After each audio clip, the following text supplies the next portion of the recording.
The Raven by Edgar Allan Poe. By Candlelight. Once upon a midnight dreary, while I pondered, weak and weary, over many quaint and curious volume of forgotten lore, while I nodded, nearly napping, suddenly there came a tapping, as someone gently rapping at my chamber door. "'Tis some visitor," I muttered, tapping at my chamber door. Only this, and nothing more. Ah, I distinctly remember it was the bleak of December. Each separate dying ember wrought its ghost upon the floor. Eagerly I wished the morrow. Vainly I had sought to borrow from my books a case of sorrow, sorrow for the lost Lenore, for a rare and radiant maiden whom angels named Lenore, nameless here forevermore. And silk and sad, uncertain rustling, each purple curtain thrilled me, filled me with a fantastic terrors I never felt before. So now, to the still beating of my heart, I stood repeating, "'Tis a visitor, entreating entrance at my chamber door." Sorry, I gotta stop briefly. This candle's about to go.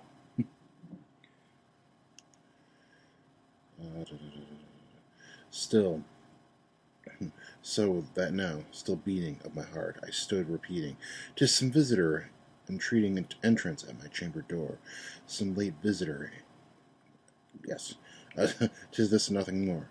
Presently my soul grew stronger, hesitating then no longer. "Sir, I, or madam, truly your forgiveness I implore. The fact is I was napping, and so gently you came rapping, and so faintly you came tapping at my chamber door, that I sure I heard you. Here I opened the door. Darkness there, and nothing more. Deep into that darkness peering, long I stood there wondering, fearing, doubting, dreaming dreams no mortal ever dared to dream before. But the silence wasn't broken, and the stillness gave no token. And the only word there spoken was the whispered word, Lenore. This I whispered, and an echo murmured back the word, Lenore. Merely this and nothing more.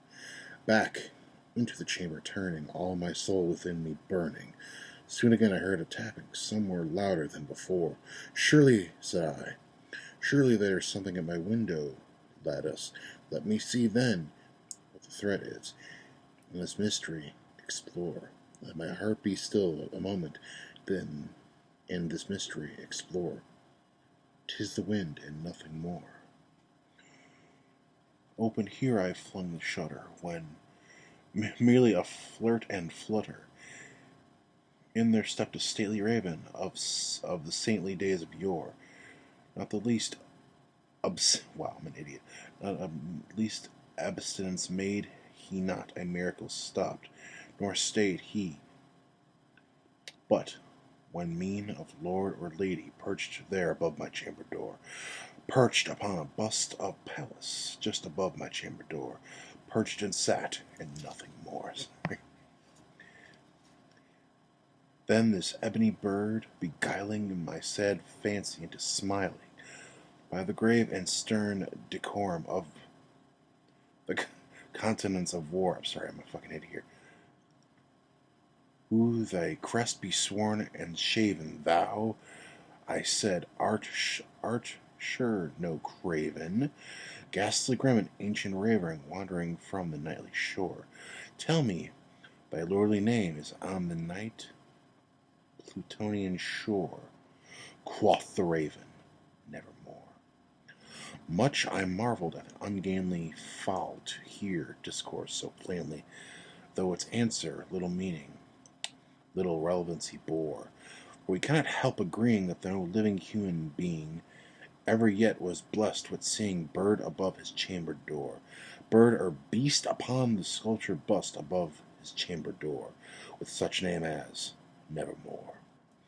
But the raven, sitting lonely on the placid bust, spoke only that one word, as if his soul in that one word he did outpour. Nothing further then he uttered, not a feather then he fluttered, till I scarcely more than muttered, Other friends have flown before. On the morrow he will leave me, as my hopes have flown before. The bird said, then the bird said, nevermore. Startled at the stillness broken by replies so aptly spoken, doubtless, said I, what it utters its only stock and store, caught from some unhappy master whom unmerciful disaster followed fast and followed faster, till his songs one burden bore, till the dirge of his hope that melancholy burden bore. Jesus, I'm bad at this. Of nevermore. But the raven still beguiling my sad fancy into smiling, straight I wheeled that cushioned seat in front of bird and bust and door. Then upon the velvet sinking, I betook myself to linking fancy unto fancy, thinking what this ominous bird of yore, what this grim ungainly gaunt and ominous bird of yore, meant in croaking, nevermore. This I sat in guessing, but no syllable expressing to the fall whose fiery eyes now burned into my bosom's core. This and more I sat divining, with my head at ease reclining.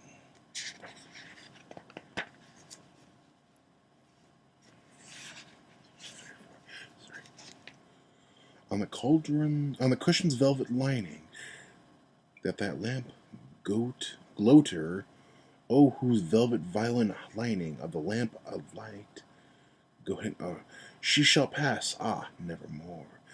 Then, methought, the air grew denser, perfumed from an uneven censer, swung by seraphim whose footfalls tinkled on the tuddled floor.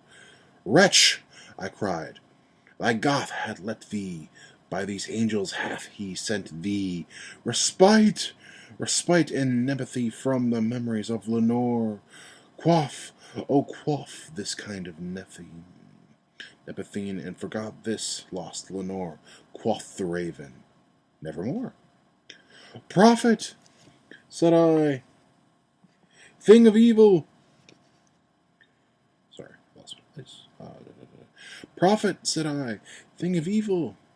Prophet still, if bird or devil, whether trumpet sent or whether tempest tossed, here ashore, desolate yet undaunted, on this desert land enchanted, on his home by horror haunted. Tell me truly, I implore, is there balm in Gilead? Tell me, I implore, quoth the raven, nevermore. Prophet, I said, thing of evil, prophet still, bird or devil, by that heaven that bends above us, by God that we both adore, tell this soul it's sorrow laden, if within the distant Eden it shall clasp a sainted maiden, whom the angels name Lenore, clasp a rare and radiant maiden, whom the angels name Lenore, quoth the raven, nevermore. Be that word our sign of parting, bird or fiend, I shrieked, upstarting, get thee back into the tempest and the night plutonium shore. Leave no black plume as a token of that lie thy soul hath spoken. Leave my loneliness unbroken. Quit that bust above my door. Take thy beak from out my heart, and take thy form from out my door, quoth the raven, nevermore.